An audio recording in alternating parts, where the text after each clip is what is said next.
Yes.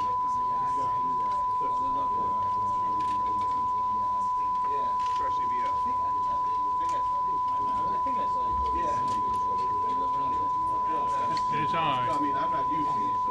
Fair to mediocre. Room noise is on 2 and tone on 1. Yes.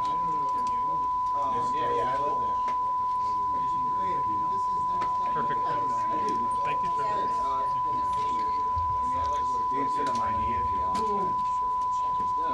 I never really know the neighborhood, so I get to it just seems like a good location. Look at how much space they get. That's because they're environmentally sensitive. You know, if I remember how to think, I get away with like 7,400. But I'd rather talk to you.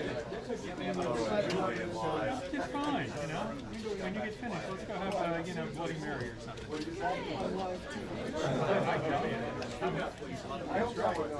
Stick a fork in me. I'm done. Audio test 1, 2, 3, 4, 5, 6, 7, 8, 9, 10. This is the Pentagon press briefing room. Audio test 1, 2, 3, 4, 5, 6, 7, 8, 9, 10. Everybody good? Everybody good? All right. Audio test 1, 2, 3, 4, 5, 6, 7, 8, 9, 10. This is the Pentagon press briefing room. Audio test 1, 2, 3, 4, 5, 6, 7, 8, 9, 10. This is the Pentagon press briefing room. Audio test 1, 2, 3, 4, 5, 6, 7, 8, 9, 10. Everybody good? Gotta go. Gotta go.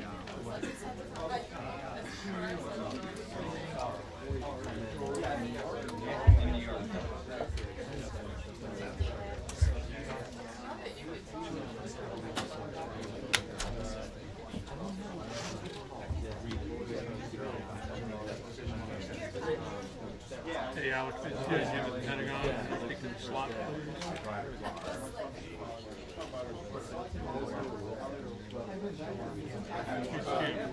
Pentagon on pool 2? Thank you.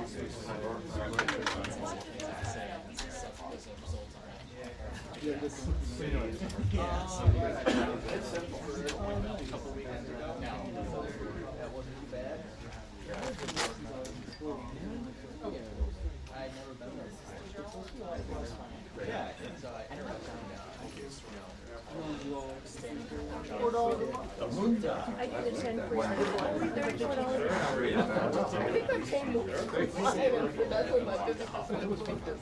Nick, you have a much larger pants than I have. Thank you.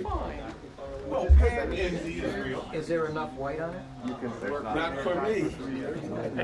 Hey, Big Dan, when you get a chance. You should be all over that shit instead of trying to drop it. So this is where all the pretty people hang out. Well, except for you, of course. I paid like a And you. penny a Thank you.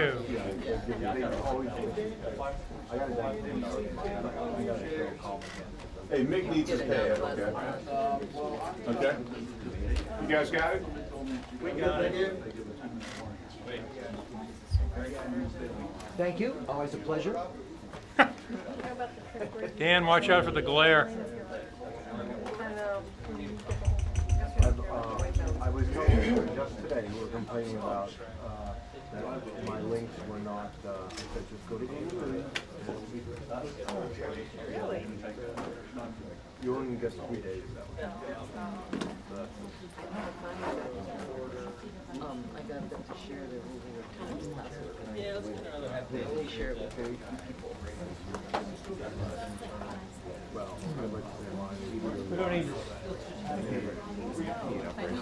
Well, yeah, no, we only have to make it it's absurd. Go to the editors. It's like, I wish they knew better until fire safety and all that.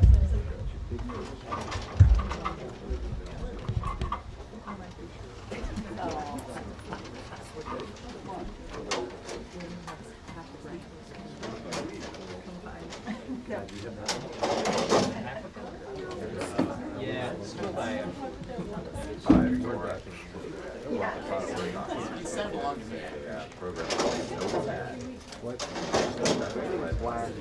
This briefing is classified. This briefing is, is classified. Excuse me, General, which is? Classifying something unlawful. That's Said the U.S. military can't adjust. I know. This briefing is classified. I literally find myself walking up here like this. Which is sometimes awkward, but it's great. Still got it. Thank you. I'm getting lens different. Casper. That's the Kelvin temperature. Huh? It's supposed to be like 55. I bet you it's 48. Yeah. I couldn't believe the fluorescence come on and the green. It's supposed to be 55. The lights did just Are you guys all ready? Man, you shooting raw.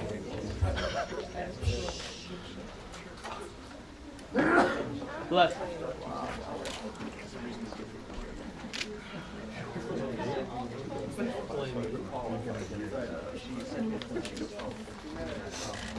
wouldn't be the Pentagon power.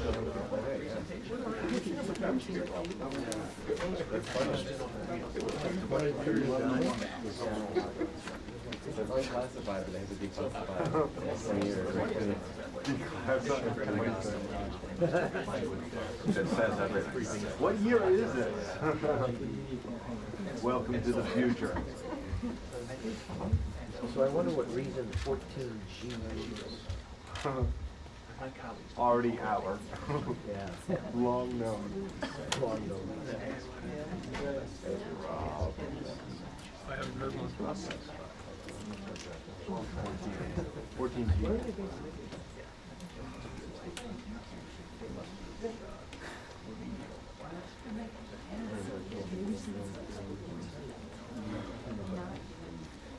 Long time away. That's standard classification. Am I gonna be alive? Will you?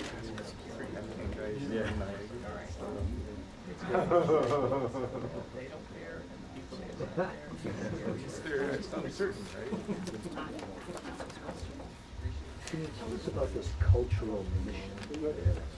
The Bergdahl investigation? Yeah, that's all right.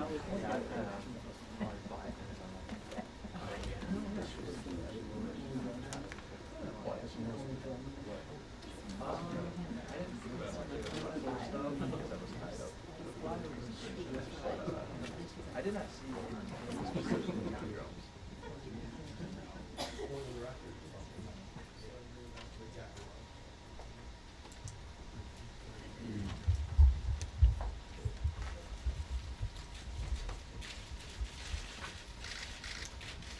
Good morning, everybody. As you all know, last night and early this morning, U.S. and partner nation forces began undertaking military actions against terrorists in Syria using a mix of fighter, bomber, and Tomahawk land attack missiles. Our strikes were against two particular groups, ISIL and the Khorasan group. The decision to conduct these strikes was made yesterday by the U.S. Central Command commander under authorization granted him by the commander-in-chief. These strikes were taken as part of the President's comprehensive strategy to degrade and ultimately destroy ISIL and to protect the United States and its partners. Our coalition partners in the fight against ISIL, which in these strikes included Jordan, the United Arab Emirates, Bahrain, and Saudi Arabia with Qatar in a supporting role, continue to be a critical part of our strategy. Secretary Hagel appreciates their partnership and in particular the hard work and the strong leadership shown by our Central Command Commander, General Lloyd Austin, who gave the Secretary an update on the operation throughout it. We did not coordinate with the Assad regime. While the United States did inform the Syrian regime through our UN ambassador of our intent to take action, there was no coordination and no military-to-military communication. In terms of the Khorasan Group, which is a network of seasoned al-Qaeda veterans, these strikes were undertaken to disrupt imminent attack plotting against the United States and Western targets. These terrorists have established a safe haven in Syria to plan external attacks, construct and test improvised explosive devices, and recruit Westerners to conduct operations. And the United States took action to protect our interest and to remove their capability to act. In a minute, I will turn it over to the Joint Staff's J3, Director of Operations, Lieutenant General Bill Mayville, to provide more detail about the operation. But before I do, I think it's important to note just a few things. First, and while I'll let General Mayville get into the details of our assessments, our initial indication is that these strikes were very successful. Second, while it's not our policy to discuss future operations, I can tell you that last night's strikes were only the beginning. For this reason, there may be some tactics, techniques, and procedures that we just won't be able to address here today to preserve options that we may want available to us in the future. And finally, we're going to leave it up to our partner nations to detail the specifics of their involvement. I think you may have already seen statements by the Jordanians and by Bahrain as well, acknowledging their involvement. And I'll also just note that Secretary Hagel is immensely proud of the U.S. personnel who participated in and supported these missions, and he deeply appreciates their service and their sacrifices. With that, I'll turn it over to General Mayville.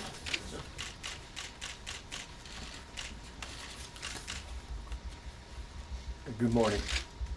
Last night, at the direction of the President of the United States, U.S. military forces under the command of the United States Central Command, in conjunction with coalition partners in the region, executed a series of strikes against ISIL and other terrorist targets in Syria. Coalition strikes targeted ISIL training camps, headquarters, command and control facilities, logistical nodes, armored vehicles, and leadership. U.S. military forces also executed unilateral precision strikes against the Khorasan Group, an AQ-affiliated terrorist organization located in northwest Syria. The intelligence reports indicated that the Khorasan Group was in the final stages of plans to execute major attacks against Western targets and potentially the U.S. homeland. Last night's strikes were organized in 3 waves. The first wave began around midnight in Syria, or 8:30 Eastern Standard Time. I draw your attention to the map. The first slide, please. In the first wave of strikes, the USS Arleigh Burke in the Red Sea and the USS Philippine Sea in the northern Arabian Gulf launched more than 40 Tomahawk cruise missiles in eastern and northern Syria. And as you look at that slide, it is the target area around Aleppo and Al-Raqqa.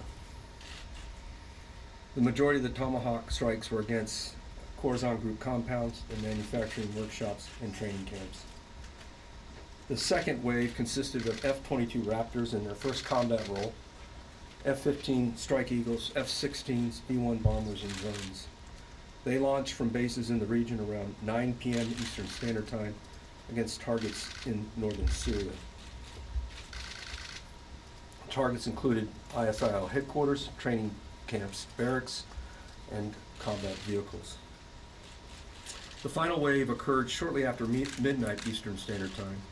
F-18s from the USS George H.W. Bush in the northern Arabian Gulf and regionally based U.S. F-16s, among others, attacked targets in eastern Syria to include ISIL training camps and combat vehicles, principally in that circle to the far east around Dar es-Zor. Coalition partners participated in both the second and third waves, supporting with a range of combat capabilities that began with combat air patrols to actual strikes on targets. The preponderance of coalition support was in the third wave. 96% of all the delivered munitions were precision-guided munitions. And I'd like now to show you several before and after pictures that highlight the effects of these munitions. If I can go to the next slide.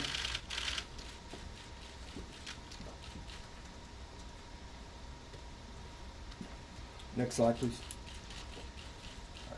This first picture shows an ISIL finance center in Raqqa. It's a before and after. On the left is the before, and on the right, as you look at it, is the after. It was engaged with Tomahawk cruise missiles fired from the USS Philippine Sea. Now, the intended target was the communications array on the roof of the building. The Tomahawk cruise missiles detonated as airbursts, with the effects focusing on the communications array. And as you can see on the right-hand side in the picture, the after picture, the rooftop communications is heavily damaged, while the surrounding structure remains largely intact. If I can go to the next slide, please. This second picture shows an ISIL command and control building in Raqqa that was targeted by U.S. Air Force F-22s during the second wave of strikes. And this strike was the first time the F-22 was used in a combat role. The flight of the F-22s delivered GPS-guided munitions, precision munitions, targeting, again, only the right side of the building. You can see on the left-hand side the before shot, and then you can see, as you look at it, on the right-hand side, the after shot. And you can see that the command and control center, where it was located in the building, was destroyed. If I can go to the third slide. The third and final picture is a residence near the town of Abu Kamal, and it's along the border between Syria and Iraq. This was a residential area that had been used for training site and for logistics site for ISIL fighters. It was engaged with multiple GPS-guided munitions fired from F-18s launched from the USS George H.W. Bush. And as you can see, the aircraft targeted locations within the boundaries, within the fence line of the residence. There's a video here that shows exactly how that was done, so give me a moment here to switch to the video and I'll let you look at that as well, of this same target.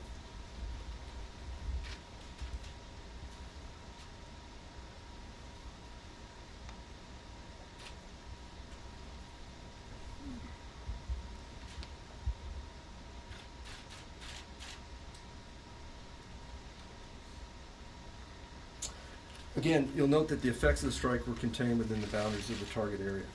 As these pictures in the video highlight, the strikes involved multiple aircraft and cruise missiles from several countries.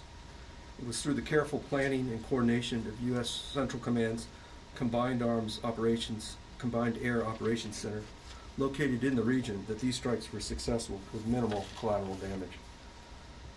Last night's strikes are the beginning of a credible and sustainable, persistent campaign to degrade and ultimately destroy ISIL.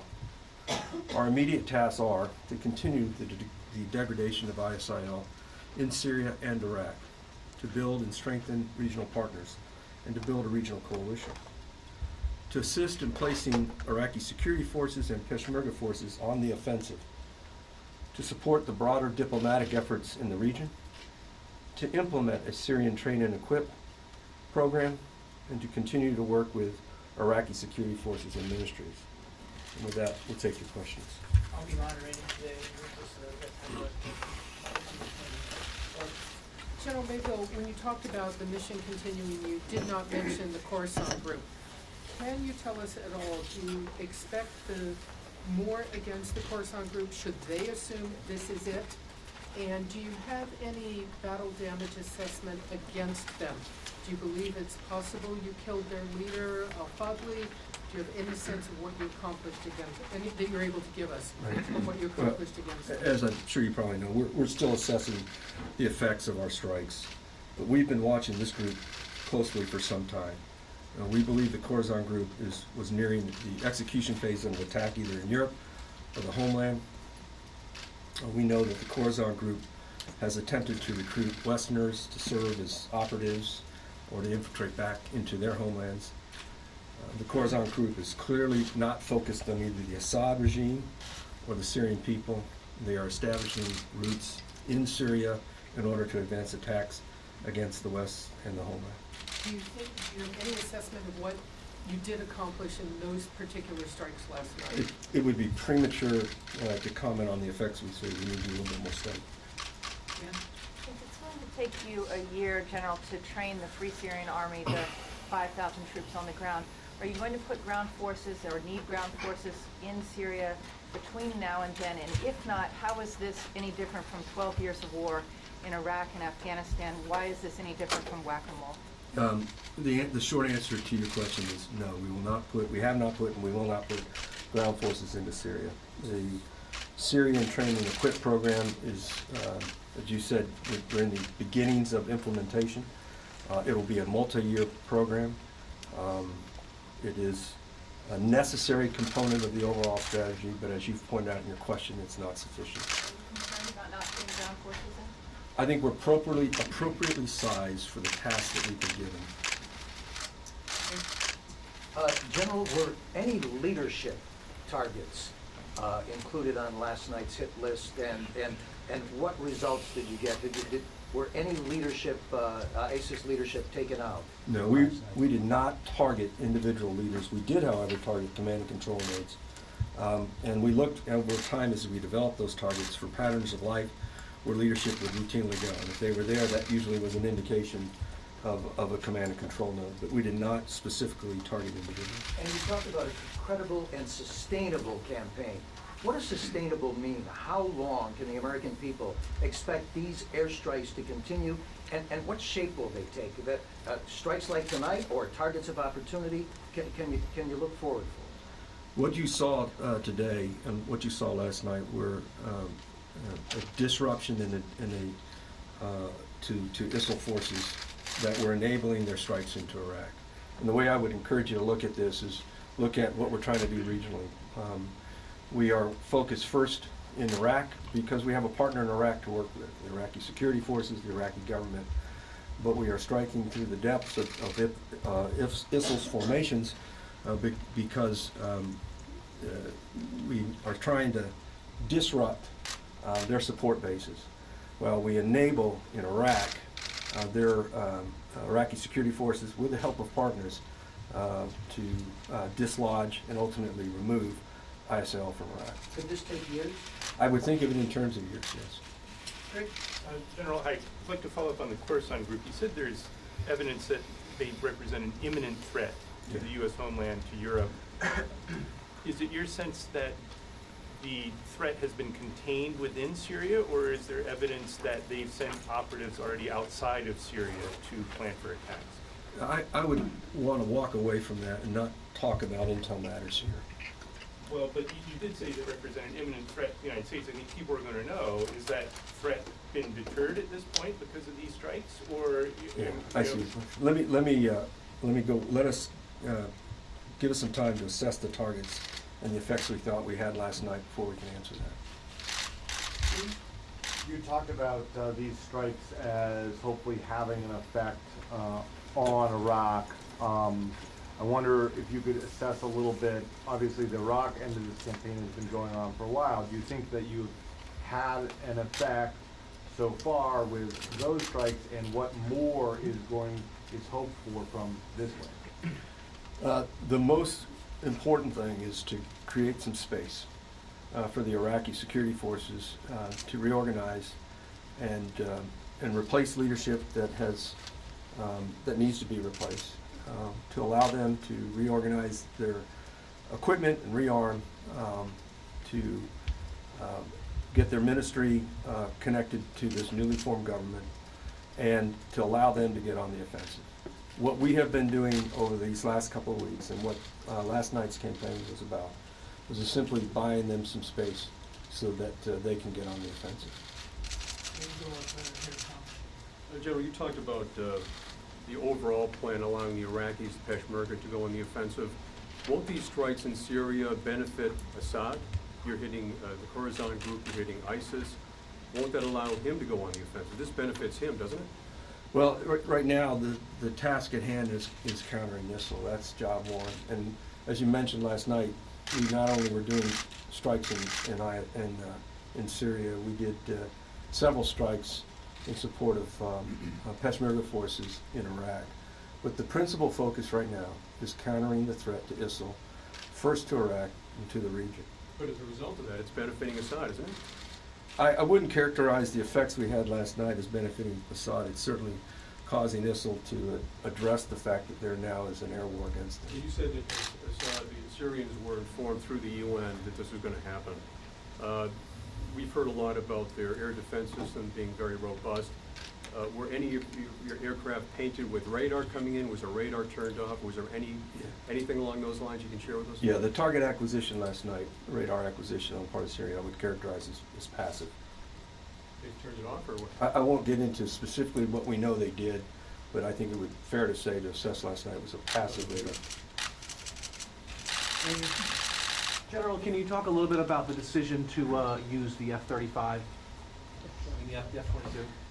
Well, what we were looking at was the effects we wanted to see on the target areas and what platforms in the region would be best suited to do that. We had a large menu of targets to strike from, and then we chose from there. So you just really, it's less the platform than it is the effects we seek, and then it's what platform can deliver those effects. That's really the job of the chaos.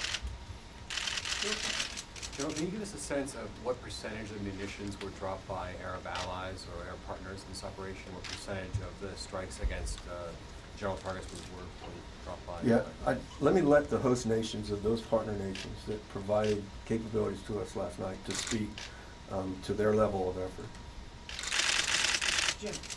General, could you talk to what level of coordination there was with the moderate opposition, and whether there's been any movement on the ground, either on the part of the opposition forces to capitalize on these strikes, or in the case of the Syrian government forces? The reach to moderate opposition is rightly so in the hands of the civilian instruments of our national capabilities. So I'll deflect that and let our State Department colleagues address it. Dave? Have you seen ISIS take any actions post-strike? Yeah. Look, ISIS is a very well organized and very well resourced force that is an adaptive and learning force. It is it's too early to characterize precisely what ISIL has done in result last night's attacks, but they are very well funded. They are a learning organization, and they will adapt to what we've done and seek to address their shortfalls and gaps against our air campaign in the coming weeks. Questions. What was the rationale for striking the financial center, specifically its electronics? Was that to disrupt any kind of electronic funds transfer? Principally to look at this basis of support as well as command and control. So we saw we characterized the area and the activities that were going on there, gained an understanding of what that target represented to them, and decided that striking at that would have a disruptive effect. Going forward, does CENTCOM now have a license to strike unilaterally without going through the Secretary of Defense for prior approval of targets? Or is Hagel still in the chain of command in terms of fleeting targets, fixed targets going forward? Yeah, both the Secretary of Defense and the President are still in the chain of command. They'll remain in the chain of command. As far as what targets and future operations, I'd like to not comment on what our next page, other than to say that you are seeing the beginnings of a sustained campaign, and strikes like this in the future can be expected. Well, can they be expected fairly quickly, though, if CENTCOM sees an opportunity to strike unilaterally without going up the chain of command? The operational pace, the tempo of this thing will be dictated by the facts on the ground and what the targets mean in terms of the effect we seek, which is to disrupt. It would be difficult for me today to kind of lay out some sort of very lockstep process. It's driven by the opportunities that we see. Just General Austin has the authorities he needs, Tony, to continue to conduct strikes. Yeah.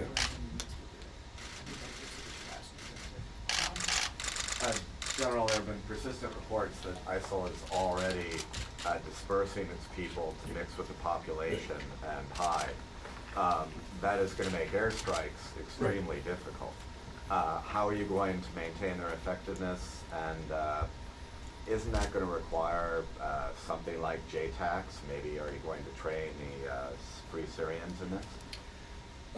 Your point about ISIL adapting to the airstrikes is a good one. We have seen evidence that they're already doing that. We've seen that now as a result of the air campaign thus far in Iraq. there are other ways to deliver precise munitions than putting a JTAC forward. It obviously is something that we prefer to do when collateral damage or concerns about precision in a closed environment, in an urban environment, when there is a convergence of forces is in play. There's obviously a desire to put something on the ground. But we don't always have to strike with JTACs forward. We've been doing this very successfully thus far in places, not only the rural places like you saw in Mount Sinjar, and as we moved to support the Pashtun Iraqi forces that went to Mosul Dam, but also in the Haditha area, which is a relatively built-up area. We've been able to provide air support without putting forces forward. And I think we will continue to look at how we can do that as we move forward. General, just to ask an earlier question a different way, what percentage of the total munitions dropped last time were by U.S. forces? Yeah. The preponderance of the force came from U.S. platforms. More so, than 90%? I quite honestly will have to get into the numbers and actually count the types of munitions. It's a little bit misleading because we use different types of munitions. So we might have available to us a very precise munition that can service an effect with only one rocket, one missile, and others may have to service it a couple of times to get the effect we see. So the vast majority of the strikes were carried out by American assets. the math supports that. That's And so, correct. are there any plans, or were there any attacks last night in support of the Syrian Kurds who have been fleeing now because of ISIS, similar to what happened with the Yazidis? The supports last night in Syria were in support of countering ISIL targets that the U.S. Central Command developed and has been developing for some time. And have you ruled out any kind of strikes in support of helping these Syrian Kurds who are trying to get out of the way of ISIS? We haven't ruled out anything other than to continue to focus on what it's going to take to counter ISIL through the depths of both Iraq and Syria.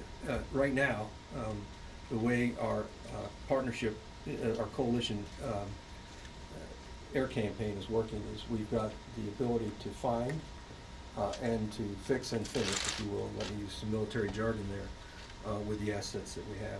Those assets, by the way, include partners in the region. You've been very patient. You get the last one. The Syrian Observatory and other rights groups have already said that citizens have been killed in these strikes, and they're claiming that they were American strikes. Do we have any confirmation that civilians have been killed? Is there a way to get that tally, and how do you differentiate if it's the United States that caused that or if it's other nations? Yeah, we are unaware of any civilian casualties, but obviously limiting civilian casualties is a top priority for the United States. And if any reports of civilian casualties emerge, we will fully investigate them. Thanks, everybody. Appreciate you coming.